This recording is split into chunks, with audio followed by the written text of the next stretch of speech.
Eu sou Fernanda Rossi e esse é o 50 Podcast. Aqui, maturidade não é desculpa, é autoconhecimento e posicionamento. E hoje eu recebo a Flávia Alfinito, ela é terapeuta cognitivo-comportamental e está lançando um livro sobre a menopausa. Menopausa, uma montanha russa de emoções.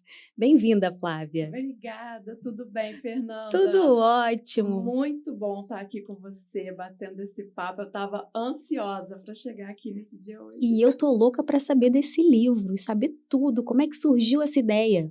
Bom, primeiro deixa eu fazer o seguinte, né? Deixa eu te dar de presente. Ah, que maravilha! Tem uns mimos aí para você Olha! também. Né? Menopausa, uma montanha-russa emocional. Uma montanha-russa emocional. Eu falei de emoções, vamos lá. É um bebê que nasceu, viu? Que processo. Mas, assim, está sendo uma jornada tão incrível, tão incrível. Bom, de onde nasceu esse livro? Sim, de onde nasceu, exatamente. Né? Como foi? A verdade é que eu sempre quis escrever. Uhum. Eu estou nessa jornada aí de como psicóloga há anos. E aí eu falei, gente, eu quero escrever e eu produzo o tempo inteiro. Você sabe como que nasceu? De uma cirurgia que eu fui fazer. E precisei parar por 15 dias. E a pessoa que não para, né? A gente batendo papo ali fora, você é colérica, eu também sou. E eu falei, 15 dias parada? E eu falei, bom, já que eu quero entrar nessa linha da escrita, deixa eu começar escrevendo sobre algo que eu estou vivendo, sobre algo que está acontecendo comigo. Uhum. Agora, em setembro, eu faço 50 anos, então entrei na perimenopausa por volta dos 46, e eu falei, por que não eu agregar o que eu estou vivendo como mulher a toda a minha linha da psicologia? E daí nasceu Menopausa, uma montanha-russa emocional. Por quê? É um livro muito com esse olhar psicológico, sabe? De falar das emoções. Então, o livro nasceu daí. Que delícia! E você atende muitas mulheres nessa fase. Muito, muito. Hoje, meu nicho não é só mulheres. Eu atendo homens, mulheres, até adolescentes eu também estou atendendo. Muitos casais e família. Mas as mulheres, nessa fase, todas estão buscando terapia, né? E o seu livro, ele é baseado nas suas experiências ou nas experiências também dessas mulheres? De todas. Eu conto um pouquinho de mim, das minhas experiências, né? Que eu vou ter autonomia com filha, com marido, com tudo isso, mas de todo atendimento, né? São anos de atendimento, de trabalhar com mulheres. Eu trabalho muito com mulheres. E a gente tem aqui várias histórias, sem o nome, né, das pessoas. Até as amigas entraram. Ah, claro, mas as amigas servem para isso. Até as amigas entraram. Elas, quando leem, Flávia, eu tô aqui nessa página. Até a minha médica Estou se reconhecendo, né? Tá todo mundo aqui. E vem cá, o que para você foi pior na menopausa? Olha, No climatério, né? Foi na perimenopausa, climatério. Sem sombra de dúvida, a irritação e essa alternância de humor, né? Foi quando eu me vi e falei assim, gente, essa não sou eu. Não sou eu. Eu comecei, sabe aquele dia, sabe uma TPM intensa? Sim, sei perfeitamente. Eu conversando com a minha médica, né, minha ginecologista, e eu falei para ela, vem cá, o que está acontecendo comigo? Ela falou, Flávia, você está na perimenopausa e é como se você vivesse uma TPM 3 vezes maior. Eu, Nossa, é mesmo. Você sabe que o meu ainda foi junto com o problema na tireoide. Foi junto com o hipertireoidismo, que também acelera muito a gente. Então, desregulou tudo, eu já não sabia se era menopausa, se era tireoide, estava sempre irritada. Porém, eu sou uma pessoa um pouco irritada. Então, eu fiquei mais irritada. Eu não sabia ao certo que aquilo era o climatério. Mas, enfim, eu sofri bastante, mas eu acho que para além da irritabilidade, a névoa mental me incomoda muito, porque a gente perde as palavras, a gente perde o que estava falando. Você imagina fazer um podcast, eu quero te perguntar uma coisa, às vezes acontece o seguinte, eu penso numa pergunta, você está falando comigo, eu falo, eu vou perguntar isso para ela. Daqui a pouco eu já esqueci e, gente, é um inferno isso. Fernanda, você não sabe, você me perguntou como é que você começou a perceber. Então, assim, ó, no mesmo dia, e eu nunca tive transtorno bipolar, mas eu conseguia ter aquelas crises de raiva, de querer matar um e chorar. E eu falei, gente, e aí sabe o que começou a acontecer? O que eu mais percebi foi quando eu comecei a me emocionar demais com os pacientes. Foi muito interessante isso. Isso acontece comigo, eu não chorava com filmes. E agora, qualquer filmezinho que eu assisto, ninguém tá chorando, só eu. Todo mundo chorava antes e eu não chorava. Agora eu sou a única que chora vendo o A filme. verdade é, a gente na área de saúde, você fica um pouquinho anestesiada. Aham. Não que você não entenda a dor do outro, mas são tantas histórias diariamente que você não deixa de ter emoção, mas você tá ali muito firme. E teve um É uma momento proteção também, né? e eu comecei a chorar com os meus pacientes. E teve um momento que um paciente virou para mim e falou assim: Flávia, tá tudo bem?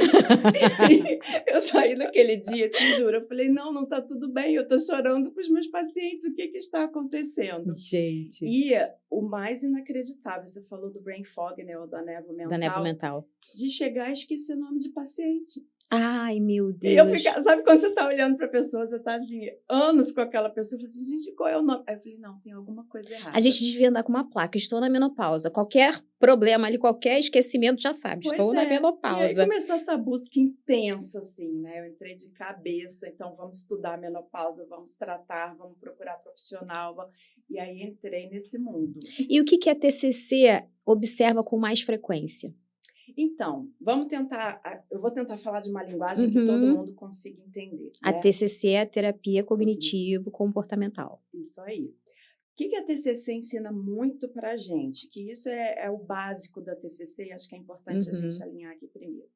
A TCC fala que para cada situação que a gente vai viver, eu vou ter pensamentos, os meus pensamentos vão gerar os meus sentimentos, que por sua vez vão gerar os meus comportamentos.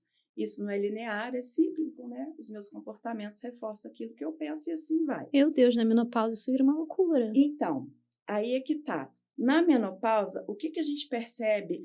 A gente não muda, tá? Então, não é porque eu entrei na menopausa que esse funcionamento cognitivo comportamental vai mudar. Não, eu vou continuar para cada situação, pensamentos, sentimentos e comportamentos. Mas onde a gente consegue, no autoconhecimento, quando a gente chega na menopausa, se perceber mais? Nessas emoções, nesses sentimentos que estão aqui. Exagerados, né? Muito. Eles passam a ser muito exagerados. Então, se você se emocionar, você está chorando demais. Isso, né? a coisa aflora. Então, uma situação que você vai ter uma interpretação. Nossa, essa pessoa está ultrapassando o meu limite. Ou seja, qual é a emoção que vai te dar? Raiva. E aí, qual o comportamento que você vai ter? Você vai verbalizar alguma coisa, você vai dar algum limite, não é isso? Essa raiva na menopausa é que é o complicado. Porque ela começa a te dominar. Não é todo mundo assim, tá, gente? Mas a maioria, a gente, né, por conta dos hormônios, e ela começa a te dominar de um jeito que você pode perder o controle. Então, assim, por exemplo, nós temos temperamentos, né? Colérico, melancólico, fleumático. Na menopausa, ele fica mais exagerado. Então, por exemplo, eu sou mais colérica, aí eu fico com mais raiva, né, na menopausa. Mas aí a outra pessoa, ela é melancólica. Ela não vai ficar irritada, ela só vai ficar triste. Acontece isso? São coisas diferentes, né? Então, além da TCC, que é como a gente funciona, a gente tem a nossa personalidade ou os nossos temperamentos. Cada um tem seu temperamento. Não tem temperamento ruim, nada disso, né? É bom saber. Não, gente, às vezes a gente pensa, né? O colérico o é muito explosivo, o sanguíneo não para de falar. Não existe isso. Cada um dos 4 temperamentos, eles vão ter os aspectos positivos e os negativos, tá? O que pode acontecer na menopausa? Aquilo, eu sempre falo assim, gente, aquilo que não foi tratado com a idade, piora, entende? Então, se eu sou uma pessoa colérica e eu não tenho autoconhecimento disso, eu não sei quais são os meus gatilhos de raiva, eu não sei nem como eu funciono e como eu reajo, é óbvio que na menopausa, se eu tiver com os hormônios desregulados, isso vai aflorar. Nada que uma reposição hormonal. Eu sei que você já trouxe vários especialistas aqui, gente, então assiste lá depois para entender essa parte.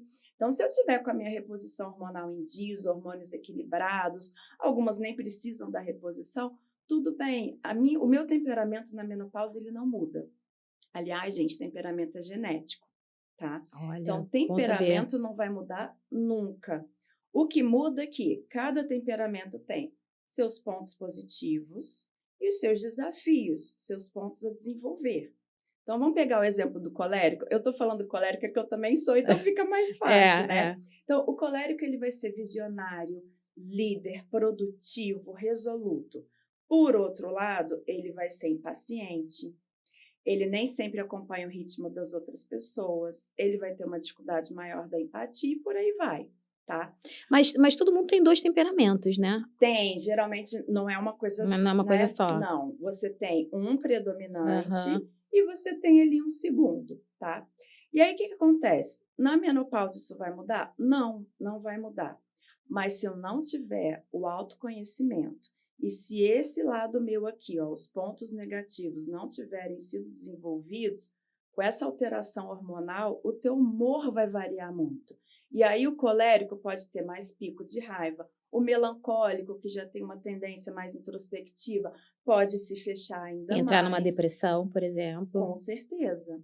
Entendi. Tá? Então, assim, até falando da depressão, a depressão não é uma coisa específica do melancólico. Às vezes, eu nem gosto desse nome, tá? Eu não sei por que deram para o melancólico esse nome. Você gosta de qual nome? Como é melhor falar? Eu gosto mais da teoria DISC, que é de personalidade. Mas se eu for por aí, eu vou me empolgar, Fernanda.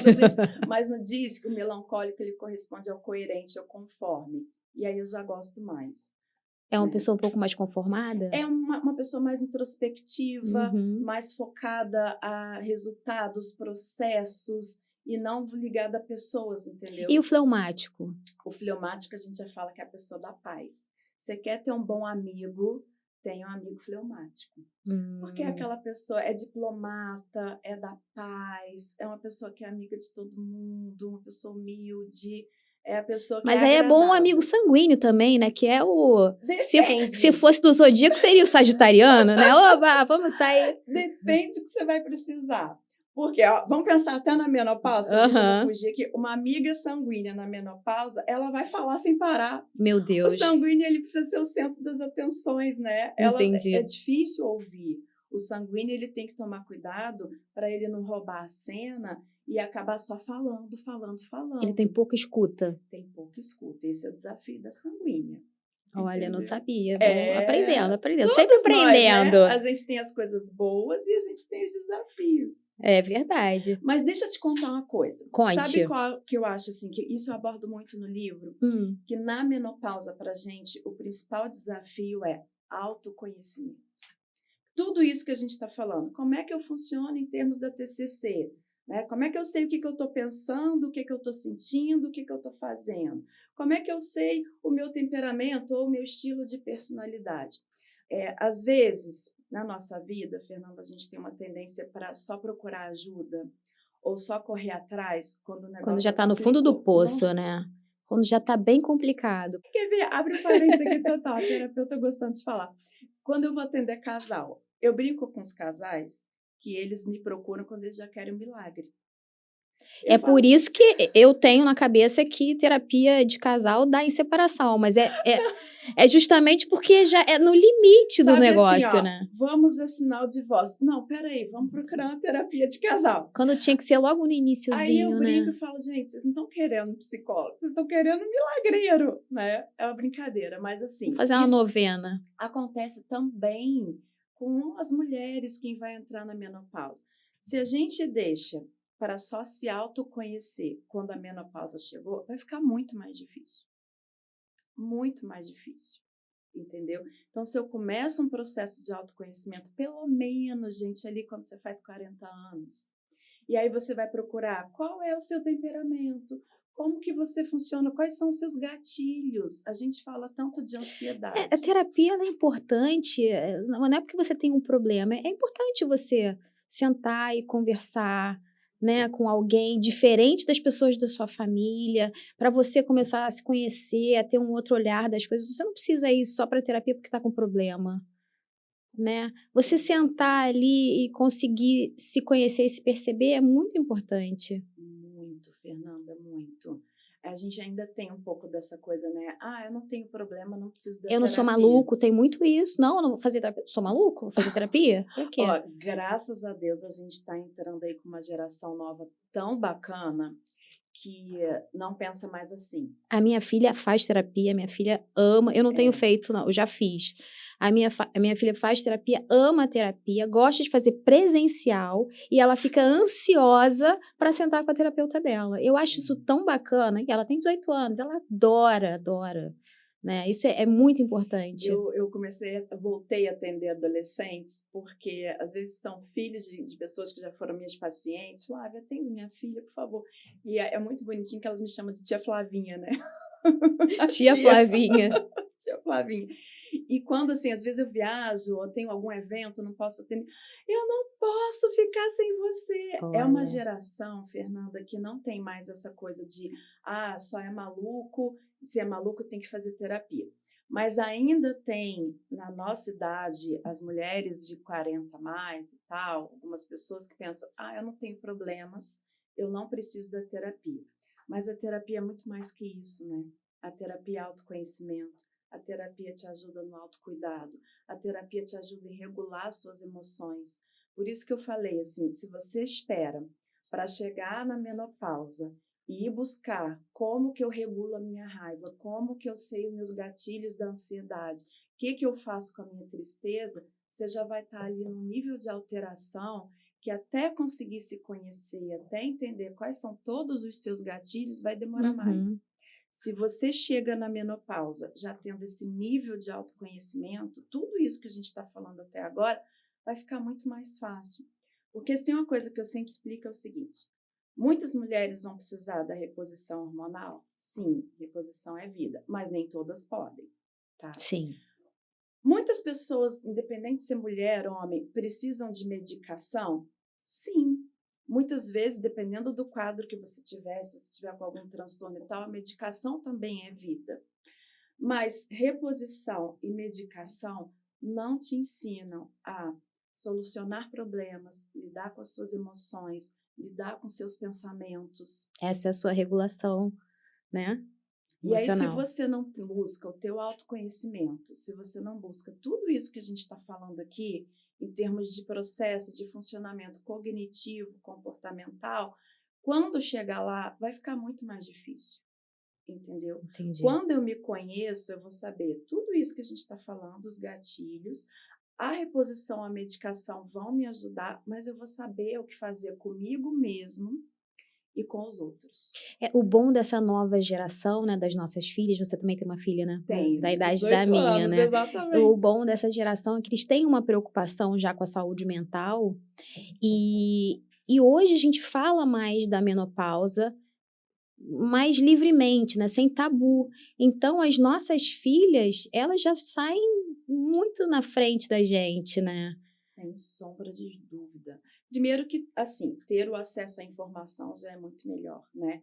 Eu gosto até de falar para todo mundo, algumas pessoas, mulheres, quando começaram a ler meu livro, para elas, algumas que não tinham tanta informação, Flávia, salvação. Mas hoje a gente tem informação. Você entra no Instagram, ainda mais hoje tem bastante informação, isso é um assunto muito debatido, né? Entendeu? Então, assim, você começa a procurar menopausa, teu algoritmo só vai te mostrar só menopausa. Vai mostrar desde menopausa, a piada exatamente. até a medicação. Então, as nossas filhas, elas vão ter um acesso à informação, e é o que a gente está falando, é uma geração que busca muito mais a saúde em todos os aspectos, né? Inclusive saúde mental e emocional. Eu evito até falar de saúde mental, porque todo mundo associa doença mental. É muito interessante. Sério? Muito interessante. Ainda vem aquela coisa, eu não sou doente mental. Por isso que eu gosto de falar de saúde emocional, de inteligência emocional, porque aí todo mundo quer emoções saudáveis. E aí isso é bacana. E qual a diferença de regular e controlar as emoções? Aí é bem na psicologia, né? A gente já sabe. Quando a gente quer falar assim de uma forma bem geral, a gente fala de controlar. Mas, na verdade, o que é regular? Regular lembra muito pouco da calibragem, né? Então, como é que eu fico? E aí, não exige da gente perfeição. Não exige assim, eu vou apertar um parafuso aqui e tá tudo certo. O regular, ele começa muito com como eu estou comigo mesmo. Então, envolve a aceitação. Porque quando a gente tenta controlar, é como se a gente estivesse falando assim, não pode sentir, vamos suprimir essa emoção. Aliás, eu sou de uma geração, e você talvez Engole também... choro. Exatamente. A geração do engole choro. É a geração, não pode ter raiva, menina, não pode fazer isso, menina, não pode. É tudo não pode. E aí a raiva fica aqui dentro, né? E aí você coloca pra fora na menopausa. E isso é o controlar, é o não pode ter, não expresse, não sinta. A regulagem, a gente começa primeiro assim, ó, o que eu estou sentindo? O que Você está tem que acontecendo identificar a sua comigo? emoção ali, né? Então, emoção, a gente fala que emoção tem nome. Eu gosto muito da técnica da pausa emocional, né? Então, o que é a pausa emocional? Algo aconteceu, eu estava tudo bem comigo e, de repente, eu percebo que eu estou sentindo algo diferente. O que você faz? Pausa, para, se pergunta, o que aconteceu? Se pergunta, o que eu estou sentindo? Dá um nome para isso. Ah, isso aqui é frustração. É muito comum a gente confundir raiva com frustração, irritabilidade com chateação. Então, eu preciso dar nome. Uma das coisas que eu mais ensino na TCC é a gente nomear. Inclusive, eu trabalho com os meus pacientes, todos eles recebem uma roda assim gigante, mas se você procurar no Google, você vai achar também, com milhares, eu sou exagerada, muitos nomes de emoções, porque a gente precisa saber nomear. E aí, quando você dá nome para aquilo, isso aqui tem um significado. Vem a outra parte da regulagem. O que eu faço com isso? E é muito importante você conseguir verbalizar a sua emoção também. Você conseguir se perguntar, como é que eu vou expressar essa minha raiva? Tá na hora? Ou eu consigo esperar um pouquinho? Será que é melhor eu responder essa mensagem de WhatsApp só amanhã? Mas isso a gente aprende também com a maturidade, né? Então, a maturidade ajuda. A gente fala até o tempo resolve, o tempo pode ajudar. Mas se eu não aprendo isso antes, Fernanda, e qualquer criança, a gente precisa ensinar as nossas crianças a fazer isso. Porque é o que eu estava falando, a gente é da época do não briga, menina. Não, ó, várias vezes quando eu atendia criança, ainda viam crianças assim para mim, né, vindas da escola. Essa criança tem problemas de comportamento e não para de chutar ou beliscar o coleguinha do lado. Aí você ia ver, ninguém nunca tinha perguntado para aquela criança, o que você está sentindo? Por que você está fazendo isso? E aí você ensina essa criança que tudo bem, ela pode ter raiva, mas não vai descontar a raiva chutando o amiguinho. Vamos dar um soco na almofada? No meu consultório, eu tinha luva de boxe, sério, almofadas, e falava para aquela criança, toda vez que você sentir raiva, tudo bem, mas vamos canalizar, vamos colocar essa raiva no lugar certo? Então, assim, a maturidade ajuda, mas não resolve. Então, a gente tem a oportunidade de ensinar. Hoje, as escolas ensinam muito nas crianças, graças a Deus, mas de ensinar nossos filhos, ensinar as pessoas com que a gente convive a aprender a tal da regulagem emocional. Que é isso tudo. E aí, que eu quando falei. você regula, você ganha uma inteligência emocional? Seria isso? Uma inteligência emocional. Então, a inteligência emocional, a gente não nasce com ela, a gente pode aprender. Com certeza, com certeza. Se você for parar, por que a inteligência emocional ela é tão importante, né? A gente fala para facilitar o entendimento, 2 blocos. A inteligência emocional ela vai me ajudar a viver bem comigo mesmo, justamente porque eu vou me conhecer, eu vou entender o que eu estou sentindo, eu vou dar nome para isso, eu vou entender o que eu faço com isso. Então, até ao invés de engole o choro, não pode sentir, nossa, eu vou estar muito melhor comigo mesmo, entendendo o que eu quero, o que eu penso, o que eu sinto. E a inteligência emocional, ela vai me ajudar com os outros também. Inteligência emocional, a gente gera ali empatia. E no meu curso, você sabe, né, eu tenho um curso de inteligência emocional, uma das aulas eu ensino empatia. E às vezes a gente pensa assim... Olha, eu não sabia que empatia podia ensinar. Podia, olha que interessante. Pode, porque a Pode gente ensinar. pensa assim, a empatia é só sentir a dor do outro. Também. Mas empatia é aprender a perceber o outro, a perceber a linguagem corporal do outro, a ouvir o outro. É prestar atenção, né? E eu ensino com técnicas. Tem uma diferença. Porque a inteligência emocional, além de ser você estar bem com você mesmo, é você estar bem com o outro. É você ter empatia, você ter consciência do outro. E aí entra na parte também da socialização. né? É aprender a viver, conviver, né? Com Bem. certeza, com certeza. Então, aquela máxima de que, já tem 50 anos, não vai mudar nunca. Muda? Certeza! Eu atendo gente da terceira idade. Olha, e eu já tive tantos resultados tão bacanas com pessoas de 70, 75. Eu já atendi gente com 80 anos, Fernanda. Olha, isso pra mim, eu estou achando muito bacana, porque eu tinha essa crença. Já tem 50 anos, vai mudar nunca. Vai ser assim para sempre. Se não mudou até agora, não vai mudar mais. Mas deixa eu te contar uma coisa. Sabe quando que as pessoas mudam? Existem pessoas que nunca vão mudar. Eu sou uma pessoa que eu acredito na mudança total, senão não seria nem psicóloga, né? Mas quando que uma pessoa vai mudar? Ela vai mudar quando ela tiver consciência que ela precisa mudar, que nem todo mundo tem, né? E não basta os outros apontarem, a pessoa precisa ter consciência. Não tá bacana isso aqui na minha vida, eu preciso mudar. O que mais? Ela querer mudar. Tem uma diferença. Eu acho que a pessoa só tem consciência quando ela passa por uma situação muito complicada, ou quando ela começa a perder pessoas por causa do temperamento, por exemplo. Também. Né? Porque se ela não for pro fundo do poço por causa desse jeito dela, não adianta. Ela não consegue enxergar. Vou te falar um pouquinho disso, mas até respondendo a tua pergunta sobre com que idade se dá para mudar ou não. Então, consciência, querer mudar, pedir ajuda, que às vezes sozinho a gente não consegue, ou pedir ajuda, fazer uma leitura e correr atrás da informação e fazer os próprios movimentos de mudança. Então, se a pessoa tiver esses 4 passos, não tem idade. Óbvio que quanto mais tempo leva para a mudança, para o autoconhecimento, mais difícil fica. Mas não tem idade. Uma pessoa com 70, com 80 anos, se ela tiver consciência, se ela quiser, se ela buscar ajuda e fizer os movimentos de mudança, ela muda. Mas o difícil é tudo isso, hein? Difícil começar, mas quando a gente começa... o difícil é tudo isso. Não é? Mas sim, ter consciência é a parte inicial. E não é a mais fácil. difícil, né? É a mais difícil. E sim, muitas vezes vai começar com uma dor, né? A dor emocional que a gente está falando, com mágoas. É muito comum a gente no consultório atender as pessoas muito feridas e precisar trabalhar muito perdão.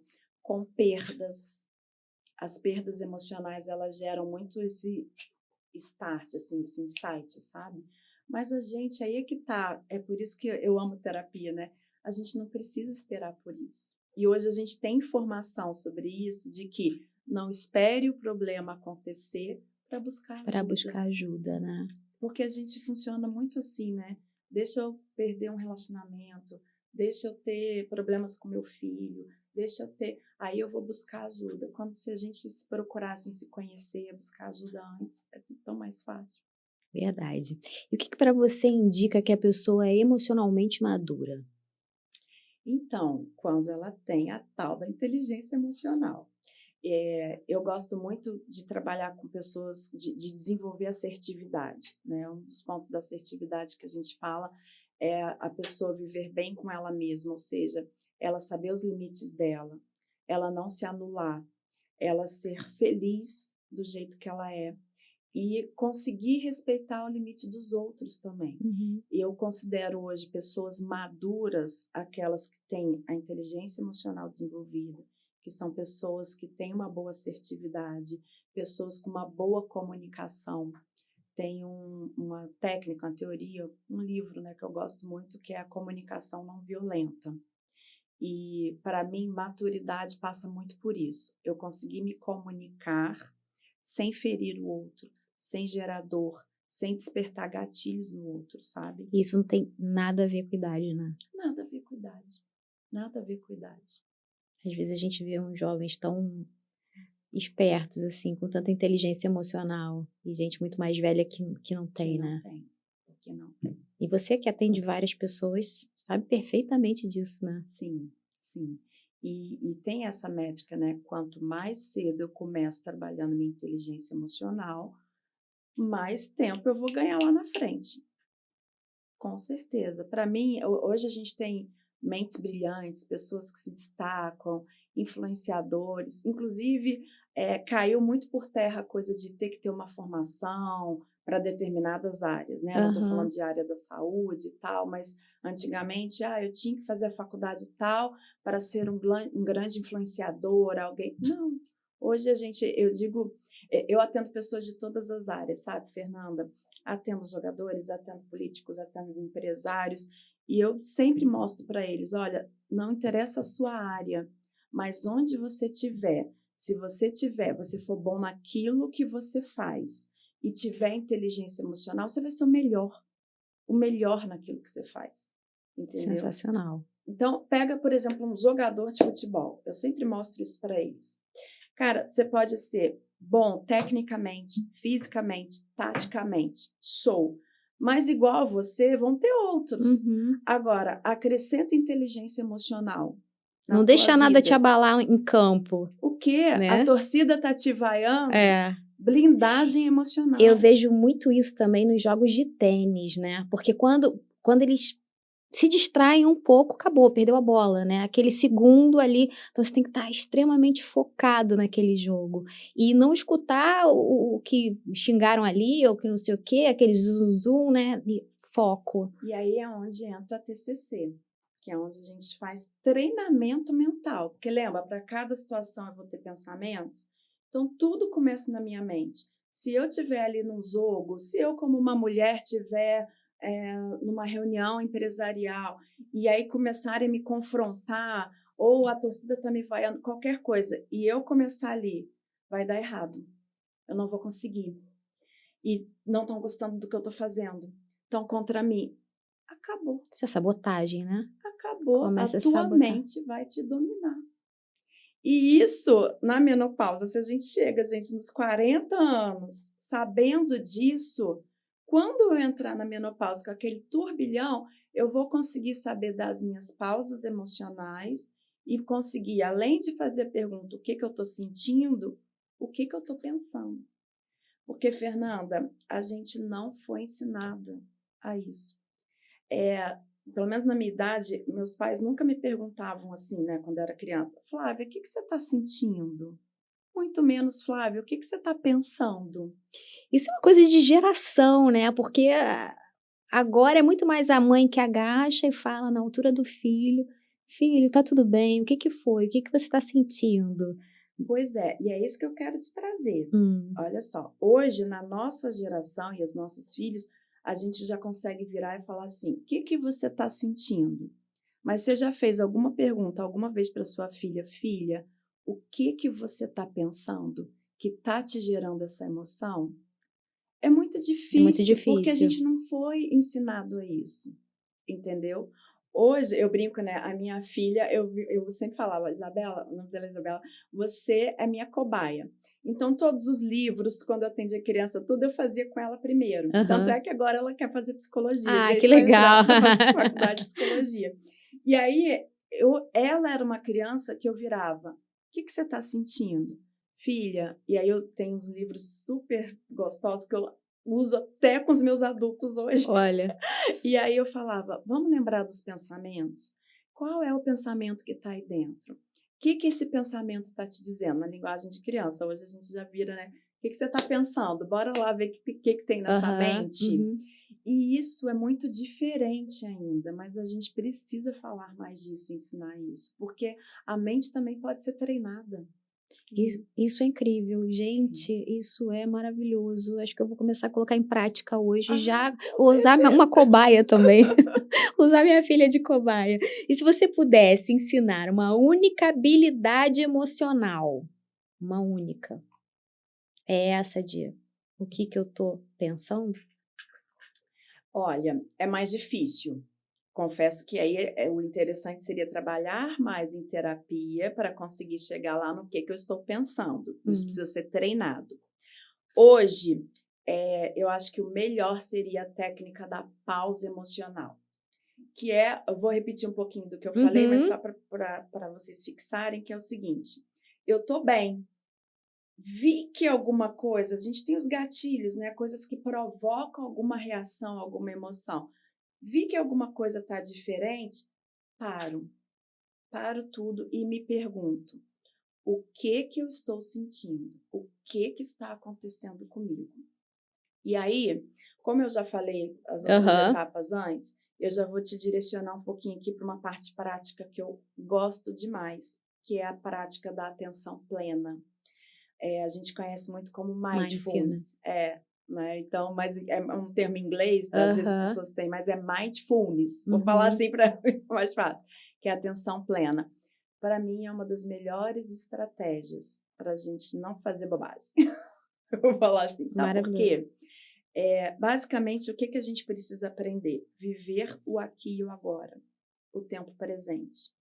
E aí a gente faz o seguinte, eu vou fazer uma coisa de cada vez e estar por inteira em cada coisa. Eu não sei se já aconteceu com você. Você já se percebeu na hora do teu almoço, de repente você está almoçando sozinha. Mexe no celular, fala não sei o quê. O quê? A gente não consegue sentir o gosto da comida. Verdade. Entendeu? Aí você tá com o celular, aí você lembra que tem que fazer, daqui a pouco tua mente tá lá não sei aonde. Isso é uma coisa muito também da mulher, né? A mulher, ela faz várias coisas ao mesmo tempo. Multitarefas, né? O homem, ele já não consegue muito bem. Nos dias de hoje, ele até aprendeu, mas assim, o homem, ele é mais focado. Ele tá fazendo aqui, ele tá aqui, ele vai beber essa água, ele tá concentrado aqui. A mulher é mais difícil, né? Tá comendo, pensando, respondendo. A neurociência explica muito, né, esse funcionamento cerebral, mas para facilitar o entendimento, é como se assim, o homem, a caixinha aqui, tivesse um fio, outro fio, a mulher, tudo desencapado, né? Aquele emaranhado de fios, assim. E tudo desencapado. Se encostar um no outro, ferrou. A gente acaba tendo que mudar um pouquinho a nossa rotina e o jeito de lidar com a vida, né?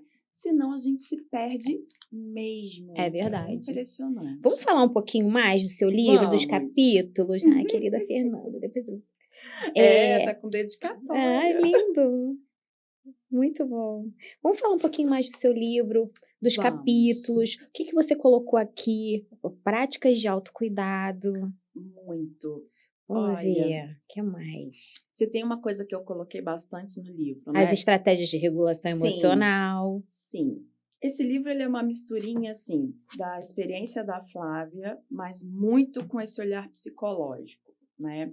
Não falo de mim, eu conto uma outra coisa, não é um livro sobre mim, é um livro sobre menopausa. Mas eu quero saber de você, daqui você vai contar. Tá bom, conta tudo. E eu falo muito do autoconhecimento no livro, muito do autocuidado. Pra você ter ideia, se você fizer terapia comigo, eu agora mandei fazer uma frase, eu gosto das frases, dos símbolos para me lembrar, bem grande atrás de mim, que fala assim, ó, aprender a descansar, um descansar bem grandão e não a desistir. Fundamental. Adotei essa frase para esse ano. É a frase da Flávia esse ano. Eu vi no seu Instagram outro dia que você estava na academia. Isso já era um hábito que você tinha ou você adquiriu depois? Eu já tinha, mas agora eu acabei contratando um personal, porque a Flávia aqui tinha coisa da autossabotagem. Ai, hoje está chovendo.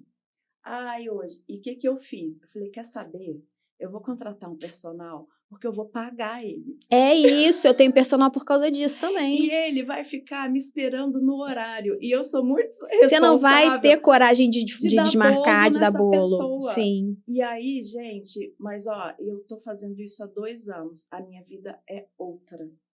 Porque eu vou para academia regularmente. Então, isso para mim foi uma virada de chave também, de não abrir mão. Tempo de descanso, uma rotina mais organizada, porque a gente se perde mesmo. Tudo muito anotado, tudo muito controladinho, assim, para não me perder. Muito mindfulness, certeza. E uma coisa que eu falo muito no livro, que eu acho que é fundamental nessa fase, rede de apoio. E uma rede de apoio específica da menopausa, tá? Mulheres na menopausa também. Por quê? Para trocar. Exatamente. Mas as mulheres sentem diferente. Você não acha? Tipo, para você, por exemplo, de repente você não teve os calorões. Você teve os calorões? Tive. Teve. Mas não tem mais. Mas olha só, eu tenho uma amiga que não teve. Nunca sentiu. Nunca sentiu nenhum calor. Ela inclusive, fala que não teve nenhum sintoma da menopausa. Deve ter tido ela que não reconheceu. Mas os calorões, não. Então, acho que cada mulher sente de uma forma, né? Sente diferente. Mas por que eu acho importante essa rede de apoio? Então, se você é uma mulher que está casada, por exemplo, teu marido não vai entender nada.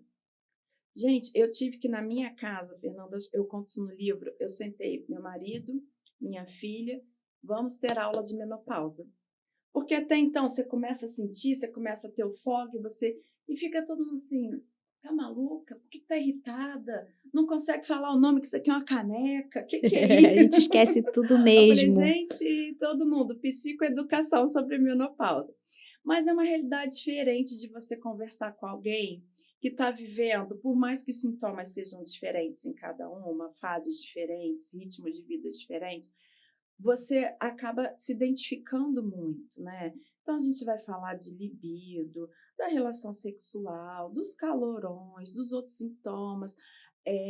Eu sou muito falante, mas na menopausa, no início, eu comecei a entrar numa fase muito mais introspectiva, que eu não estava me reconhecendo. É porque parece que a gente também, não é só a libido, né? O tesão de estar com alguém, né? De um parceiro, mas eu acho que é um pouco da vida também. Você perde um pouquinho a vontade de fazer as coisas, pelo menos eu achei isso. Eu perdi um pouco o tesão da vida. Não é depressão, não é isso. Como é que eu vou me fazer entender? É não fazer questão. Ah, não faço questão de ir. Ah, eu prefiro ficar vendo uma série. Ah, eu prefiro ficar quieta. Prefiro ficar no meu quarto. Né? Eu acho que a gente perde um pouco o brilho, mas depois recupera. Atenção, depois a gente recupera o brilho. Eu recuperei meu brilho. Isso começou a acontecer muito comigo quando eu não fazia reposição hormonal. Aí eu me vi entrando muito numa concha, sabe? E não era eu, isso que me chamou a atenção. Hoje eu já me respeito mais, Fernanda, e eu gosto de estar comigo mesma. Isso teve uma virada de chave. Uma das coisas que eu falo muito no livro também é a importância da solitude. Eu gosto muito, sempre gostei. Eu me sinto muito bem de estar comigo, ficar sozinha e fazer minhas coisas. Outro dia eu fui ao teatro sozinha. Nunca tinha feito isso. Falei, quer saber? Liguei para uma amiga, eu vou ao Maracanã. Aí a outra amiga, não gosta de teatro. Aí a outra amiga, não, tô estudando para concurso. Vou sozinha. Vai sozinha. Fui, e foi maravilhoso. E agora um caminho sem volta. Porque sempre que eu quiser eu vou, achei incrível. Isso. Mas eu tinha lá uma crença limitante. Porque eu, jovenzinha, tipo 18 anos, resolvi ir ao cinema sozinha. E eu detestei. E aí eu fiquei com isso na cabeça. Não gostei de ir ao cinema sozinha. Na época, eu falei, ai, que horrível, não tem ninguém para conversar comigo, para comer a pipoca comigo. Nunca mais vim ao cinema sozinha. Isso muda, né? Mudou completamente. Muda. Outra coisa que você falou das crenças limitantes, né? Como é importante a gente conhecer as nossas crenças limitantes para vencê-las, principalmente nessa fase. Mas voltando aqui à coisa da solitude, gente, como é importante a gente ter, para mim hoje me abastece, sabe? E até para explicar, porque muita gente confunde solitude com solidão. E não é estar, né, se sentindo solitária, é o tempo que você gosta, que você vai gastar com você mesma. É o seu autocuidado. Exatamente. Para mim, solitude é um dos pontos mais fortes do autocuidado. Eu concordo. Uma paciente que, olha que interessante, ela viaja o mundo sozinha. Sozinha. E viagens grandes, bacanas. E no início eu falava assim, mas você gosta, E ela é casada. Que legal. Ela, Flávia, é o meu auge. E eu hoje admiro isso de um jeito. Ela gosta da própria companhia. Isso é maravilhoso, gente. Eu gosto também da minha. Né? Você não depender, você não precisar do outro para ser feliz, para estar bem. Para ficar bem. Exatamente. Não é verdade. E fisicamente, assim, o que você menos gostou na menopausa? A gente vai entrar nesse assunto. Vamos que já você vai 50. Gente, eu faço 50 em setembro. Eu 50 em outubro do ano passado, já vou fazer uma boa ideia, 51 em outubro desse ano. No corpo, eu vou fechar o blazer. Não precisa, não precisa. Falar do corpo. Gente, eu sempre fui assim, mais gordinha, né? Eu sou alta e eu sempre tive uma estrutura forte. Eu nunca vou ser aquela pessoa magrinha. Mas eu não tinha uma coisa que a menopausa me deu de presente. A barriga da menopausa. Que é a barriga da falta do estradiol, né? Gente, entendeu? E aí isso eu já pesquisei tudo, não tem jeito. É. Eu falei, ai meu Deus, o que é isso? Mas aí fazendo reposição hormonal e malhando, melhora bastante. Você é magrinha, né, Não, eu sou magrinha porque na verdade, eu estou magrinha agora. Eu tive esse problema na tireoide, engordei muito, engordei 10 quilos. Pro meu tamanho, eu engordei 10 quilos. Então, Essa fase, exatamente. O meu problema é tireoide, menopausa, tudo junto, eu engordei 10 quilos, fiquei com gordura visceral. A gordura visceral é essa gordura que nós estamos falando, né? Então, eu precisei cuidar e eu tomei medicação para melhorar. E isso mexeu muito com a minha autoestima. Eu fiquei muito para baixo. Essa gordura da barriga me deixou muito para baixo, né? Eu sempre fui muito regrada. E é uma coisa que não adianta. Você pode fazer ali, você come a mesma coisa que você comia antes, mas a barriga ela vai aparecer. Então, você tem que fazer coisas diferentes para ela poder sumir, além da reposição hormonal. Então, a minha autoestima ficou bem abalada, mas eu já recuperei. Eu estou ótima. Ela pode abalar, mas a gente recupera, dá a volta por cima, vira uma chave, e aí fica mais sábia, né? Mais bonita, mais segura. Isso. Aí tem aquelas coisas, né? Uma ruguinha aqui, uma ruguinha ali, uma bolsa embaixo dos olhos, que depois a gente resolve isso também. E que tem aceitação também. Que isso. Falou, né? Então, eu tive um problema para me aceitar nessa fase. E o 50 surgiu disso. Quando eu me aceitei, surgiu o 50 Podcast. Mas foi a minha aceitação. É muito importante. Muito difícil, foi muito difícil, mas é muito importante. É muito importante. Agora, falando um pouquinho, né, você me falou das coisas do livro, a gente começou falando da barriga da menopausa e da atividade física. A atividade física é vida, é uma das coisas que eu coloco, mesmo não sendo uma área tão emocional, a gente fala da nova rotina, de um estilo de vida diferente, né? Então, tem toda uma questão de alimentação, e sim, existe alimentação própria para essa fase nossa. Atividade física, hoje, não só para mulher na menopausa, mas para todos os pacientes, eu falo, gente, atividade física é remédio. É remédio. Ah, Flávia, não dá para ir numa academia, não dá. Tá bom, vai caminhar em algum lugar, entendeu? Pega o carro, vai até a praia, vai, não sei, faz alguma coisa. Porque é muito bom para a cabeça, né? Não só para o corpo, o mental é sensacional. A gente tem ali a liberação dos neurotransmissores, né? Que aí vão liberar, eu brinco que são todas as inas da vida, serotonina, adrenalina, todas as inas, que elas são estabilizadores do humor. É muito bom você fazer musculação, é fundamental você fazer musculação, mas se você não quer fazer musculação, vai caminhar na orla. Isso. Vai pegar um sol, né? Sim, eu tive uma fisioterapeuta que uma vez ela me falou isso e eu gravei. Ela falou, Flávia, ela era professora do meu Pilates, né? O corpo foi feito para movimentar. O corpo foi feito para movimentar. Então, e hoje a gente, na psicologia, toda a ciência, né, a área da saúde, a gente fala, tem que ter movimento. Não dá para ficar parado sem movimentar o corpo. Não dá. É isso, estamos no bom caminho, Flávia.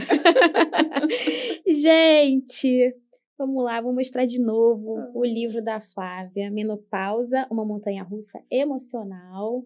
Onde é que a gente pode comprar, Flávia? Olha, na Amazon, na Travessa, aqui no Rio de Janeiro, tem na loja física do Barra Shopping, que foi onde eu lancei, né? Mas tem no site da Travessa também. Em vários, a gente está divulgando em tudo quanto é lugar que você pode imaginar. No meu Instagram tem o link, é o link da Amazon que está lá, é mais tranquilo de adquirir. E esse livro já deu gostinho de escrever mais alguma coisa? Com certeza! Então, o próximo você também vem aqui divulgar. Com certeza, tá já bom? Agradeço o convite. Então fica o convite, o próximo você volta aqui. Tá bom, combinado. Gente, esse foi mais um episódio do 50 Podcast. Aqui, maturidade não é desculpa, é autoconhecimento e posicionamento. Deixe seu like no nosso canal e se inscreve aqui.